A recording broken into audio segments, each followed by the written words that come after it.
No. Chief, you in the room? If you're gonna put a condition on our relationship, well then I guess that's when you see me. You don't get to speak to me ever again. Ever. You. They brought him in for healing. They left with a war. DMX thought he was walking into a therapy session. What he walked into was a setup. OWN's cameras were rolling. The studio was soft lit, dressed in spiritual serenity. But behind the candles and couch pillows was something else entirely. A plan to break a man for views. Before he was the platinum rapper. Before the barking ad-libs and anthem hooks. He was just Earl Simmons. A kid from Yonkers, torn shoes, stolen meals. No hugs, no comfort, just cold streets. By 15, he'd survived more trauma than most will in a lifetime. The anger, the unpredictability, that wasn't a performance, that was survival. When DMX sat across from Iyanla on Fix My Life, he wasn't prepared. No one warned him his son would be brought out. No one told him this was going to be confrontation camouflaged as care. He came for dialogue. What he got was interrogation. Iyanla questioned his sobriety on national TV, not out of compassion, but to provoke. She wasn't listening, she was performing. DMX stayed calm for a while. He tried, he really did. He brought up a memory, him, his son, 2 pit bulls, a family photo. But it didn't matter, because the script was already written. You don't know how many B words he called me. You don't know how, until the point where we had security on the set. Wow. And security had to really restrain my son. Because my son is not accustomed to hearing men call me out my name. I know that. When he finally snapped, not because he was unstable, but because he felt betrayed.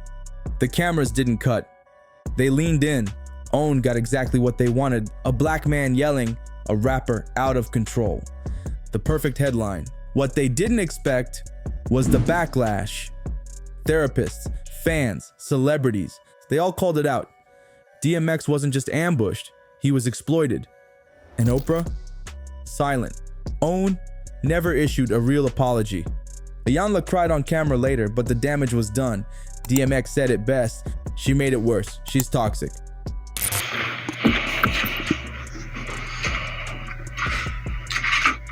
No. No. Chief, you in the room? If you're gonna put a condition on our relationship, well then I guess that's when you see me. Get out. No.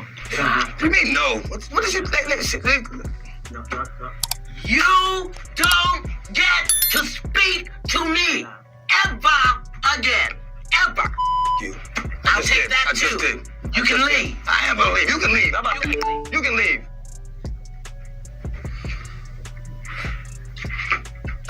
You get to ask for what you want. You get to ask for what you want. I bow to you. Thank you. Let's rewind for a second. Because DMX wasn't the first hip-hop artist to be put under Oprah's microscope. He was just the loudest one who refused to play by her rules. For years, Oprah made it very clear. She didn't like hip-hop, or at least not the raw, gritty kind that exposed America's underbelly.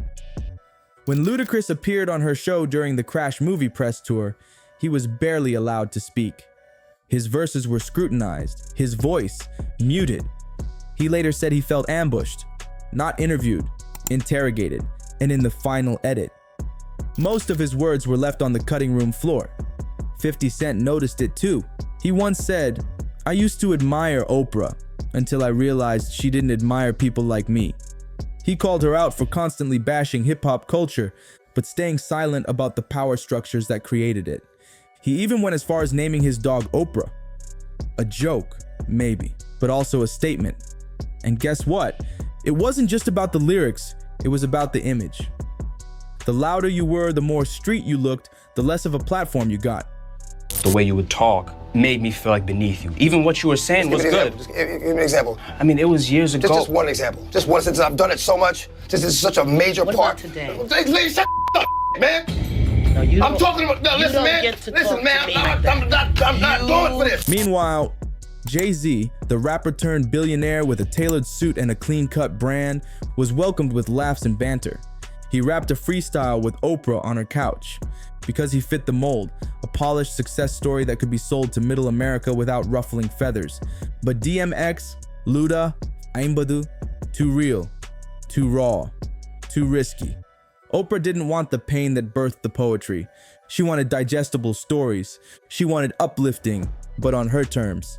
She didn't ask, "What happened to these men?" She asked, "What's wrong with them?" It's why critics and fans alike began to notice a pattern. That her brand of empowerment didn't always make room for the unfiltered, the angry, the wounded. Hip-hop was never just music. It was survival on wax. It was protest in rhythm. But to Oprah, it was too messy, too dangerous. Unless you had a brand that could be sold with a bow, you were a liability. And let's not ignore the hypocrisy. Oprah spotlighted Russell Simmons and Michael Jackson in explosive segments, even when the accusations were shaky. Is your skin lighter because you don't like being black? I'm a black American. I'm proud to be a black American. I am proud of my race. I am proud of who I am. That's the most ridiculous, horrifying story I've ever heard. But when it came to Harvey Weinstein, a man she personally knew, crickets. Why was DMX fair game but not her Hollywood friends? Here's the truth, DMX wasn't dangerous. He was honest, too honest for comfort. He didn't cry on cue. He didn't package his pain. He lived it, barked it, growled it into every bar he ever wrote. They couldn't handle that, so they tried to box him in, shame him, sell him. But DMX flipped the script. He reminded everyone watching, you can't heal in a room built to humiliate you. In the end, OWN got what it wanted. A dramatic episode, a viral moment, DMX yelling, DMX crying, DMX losing it. But here's what they didn't air, and what they never could. They didn't show a man who had been clean for months. No alcohol, no weed, just him, raw and real, trying to rebuild. They didn't show that he came in peace, hoping for a bridge to his son. Not a trap, not a televised teardown. They didn't show the restraint he used at first. The way he tried to keep calm, to articulate his pain through clenched teeth and trembling hands. Because that kind of story doesn't sell. What does sell? A black man losing his temper, a rapper being unhinged. A headline you can monetize. What OWN aired wasn't therapy, it was performance. And DMX, he wasn't an actor. Can I let them hear that? It's called Letter to My Son. Wow. When I first did it, the only instrument was the piano. So then my man, Brian King Joseph, he was on one of those American Got Talent type shows, you know what I'm saying? And he played the violin. Oh, I know what you're talking about. He's with nice. The blonde dreads. Yeah. I met him nice. out there. So it was just a piano on a song. I never did a song with just one instrument before. My life came out crazy. It hits you. It hits you. Then I got to see him. I see his work. Yo, boom, got him on that joint. It's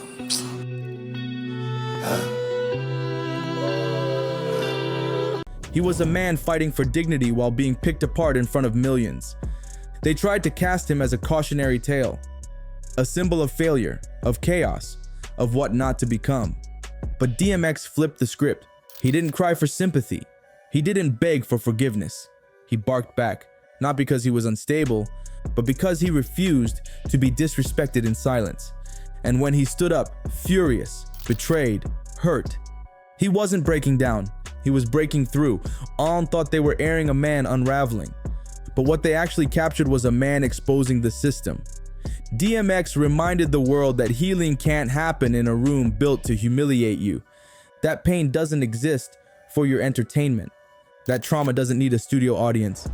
And when people watched it back, when they saw the ambush, the manipulation, the cold, calculated setup, it wasn't him they judged, it was them.